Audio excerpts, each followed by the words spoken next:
But which one is the one that has survived those scandals in its essence, right? And that's been purified by them. Because so many churches I was a part of, the pastor had an affair, or the pastor had this financial scandal, or he had a gambling addiction. And then the church doesn't exist 5 months later. Everyone's going somewhere else. Some people aren't going to church at all anymore. Everything implodes, and we see that happening in the main lines even. They're starting to waver on doctrine.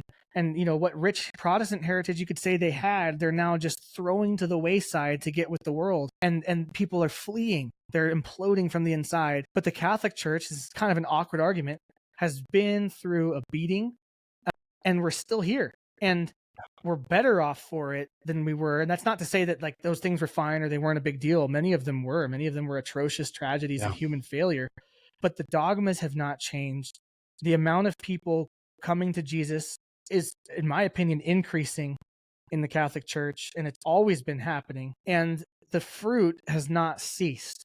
Even in the darkest times in the church, that's when we get all of our greatest saints. And then those people renew the church. And so it's like, this is the only place that seems to have the protection of God to such a degree that the worst thing you could imagine happening in our church walls have happened in our church walls. And we're still here after the fallout. And by the grace of God, he uses those to make the church better. So like, that's like the pragmatic thing. It's like, who's been around since the beginning and is still here